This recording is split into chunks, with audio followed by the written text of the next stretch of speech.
आज आपण पाहणार आहोत अत्यंत महत्वपूर्ण निर्णय. बहिणीला देखभाल खर्च देण्याचे भावाला आदेश. या निर्णयाबद्दल आपण पाहणार आहोत या व्हिडिओमध्ये. तर फ्रेंड्स, व्हिडिओ पूर्ण बघा, लाईक कमेंट शेअर करा आणि सबस्क्राईब करायला अजिबात विसरू नका. तर चला पाहूया आपण निर्णय काय आहे.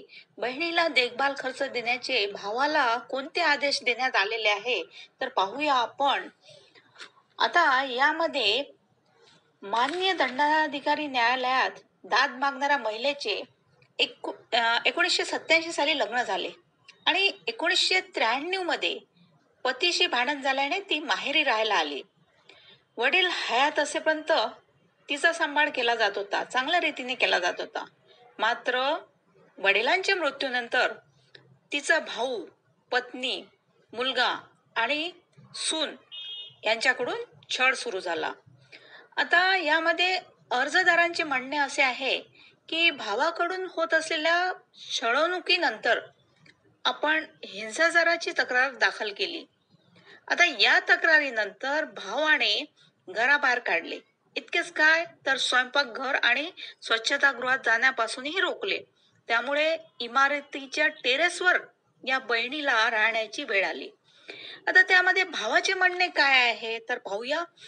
भावाने मान्य दंडाधिकारी न्यायालयात युक्तिवाद करताना सांगितले की बहिणीच्या घटस्फोट झालेला नाही, त्यामुळे तिने सासरी नांदणे उचित आहे.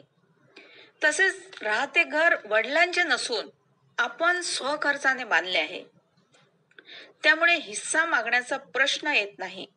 तसेच तिला माहेरी राहण्याचा सुद्धा अधिकार नाही, असे म्हणणे भावाचे आहे. आता मान्य न्यायालयाचे म्हणणे काय आहे ते पाहूया. पती पत्नी विभक्त झाल्यानंतर पत्नीला पोटगी देण्याचे आदेश मान्य न्यायालय देते.